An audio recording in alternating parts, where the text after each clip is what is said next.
objective is to defend the American people by eliminating imminent threats from the Iranian regime.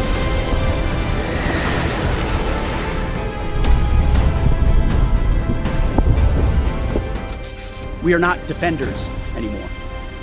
We are warriors.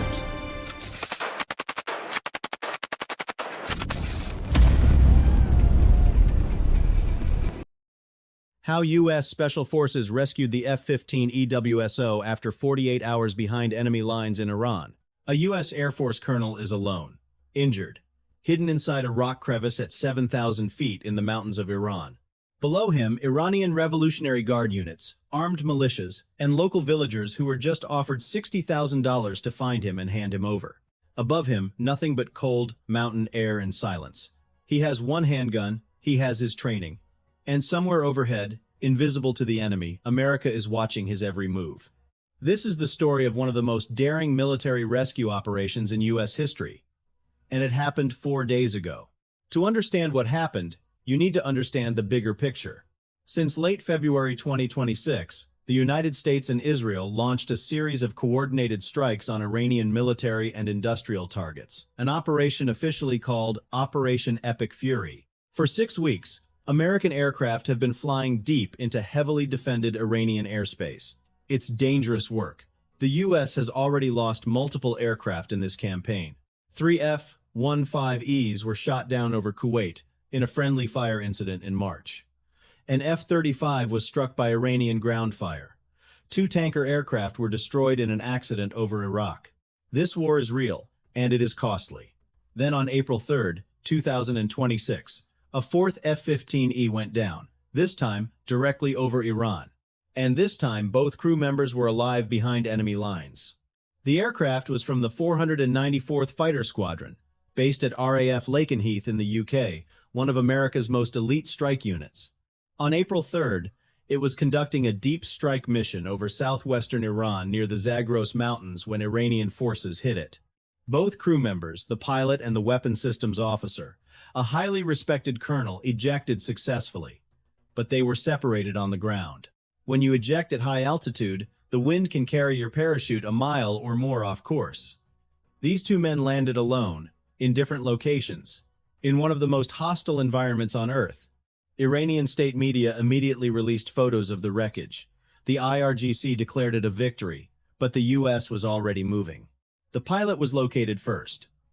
Within hours of the shootdown, U.S. forces launched an immediate rescue push. HH-60W Jolly Green helicopters. The Air Force's dedicated combat search and rescue aircraft went in under fire. They found the pilot, they got him out. But it wasn't clean.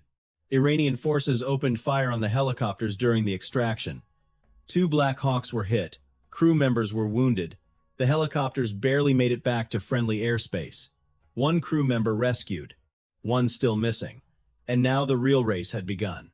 The colonel was on his own. He had hit the rocky ground hard on landing, and sustained injuries reports confirm a sprained ankle at minimum. But SEER training, survival, evasion, resistance, escape kicked in immediately. He moved away from the burning wreckage fast, using the steep terrain to break line of sight with IRGC search parties. He climbed through jagged 7,000-foot ridgelines under cover of darkness. He chose rocky crevices and shale slopes terrain that makes tracking by ground teams or dogs nearly impossible. He stayed high. He stayed quiet. And he used his combat survival radio, sending short encrypted data bursts via satellite, frequency hopping signals that look like background noise to any enemy monitoring equipment. Not long voice calls that could be triangulated. Just short silent pings saying, "I'm alive. I'm mobile. Come get me." Meanwhile, Iran launched the full hunt. IRGC elite units swarmed the Black Mountain area. Local Bakhtiari nomadic tribesmen armed, familiar with every trail in those mountains, were recruited into the search. Villagers were offered $60,000 to find the American. An entire region was turned into a trap, and the colonel sat motionless in his crevice, listening to voices echoing up from the valleys below for nearly 48 hours. But here is what the IRGC didn't know. The colonel was never truly alone. CIA intelligence assets had eyes on his location the entire time. MQ-9 Reaper drones orbited silently overhead, invisible at altitude, watching every movement in the valley. CENTCOM had a direct line to the colonel's beacon.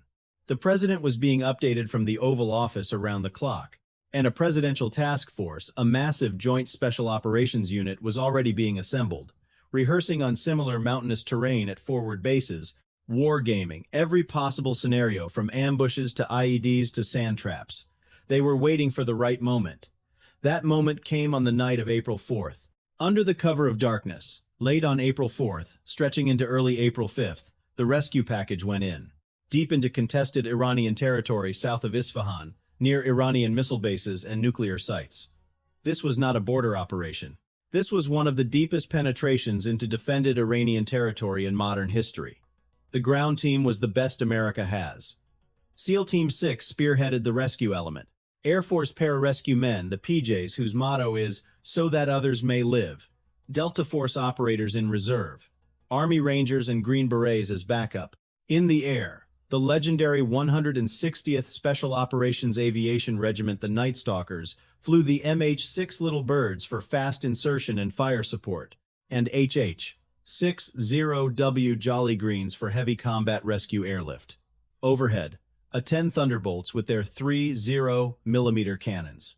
MQ-9 Reapers as eyes in the sky, and when Iranian military-aged males closed to within 3 kilometers of the colonel's position, those Reapers fired. MC-130J Commando 2 transports slipped into an abandoned agricultural airstrip 14 miles north of Shareza, 200 feet wide, 3,900 feet long, deep inside enemy territory.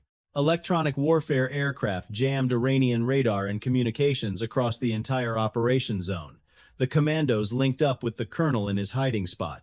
They stabilized him on the ground. They started moving, and that's when Iran closed in. Iranian forces had been hunting that mountain for 2 days. When the rescue team moved, Iran moved with them. A massive firefight erupted at the extraction site. U.S. Special Operations Forces unleashed heavy suppressive fire. A 10 Thunderbolts rolled in overhead, delivering devastating close air support. Little Bird helicopters added rockets and minigun fire.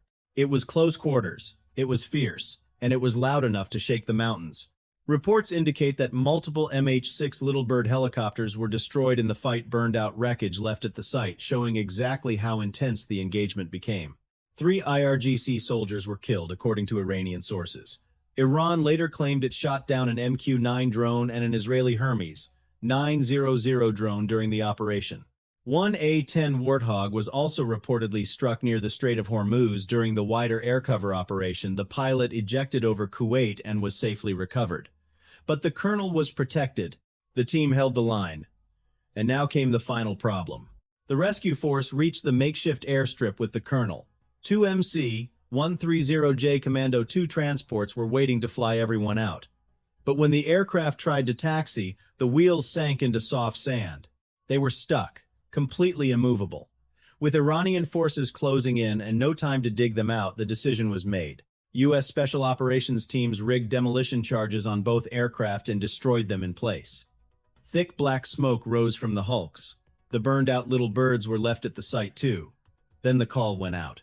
3 replacement aircraft came in reportedly, including C-295W aircraft from the Air Force's secretive 427th Special Operations Squadron.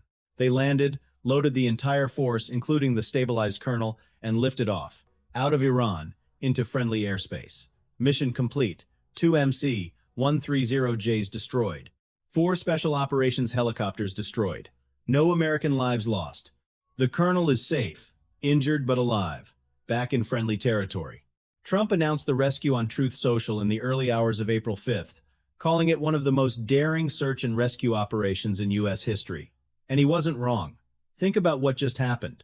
America sent hundreds of soldiers and dozens of aircraft deep into the heart of Iran, past missile bases, past nuclear sites, through Iranian air defenses, found one man hiding in a mountain crevice, fought off the IRGC, blew up their own aircraft rather than leave them behind, and brought that colonel home.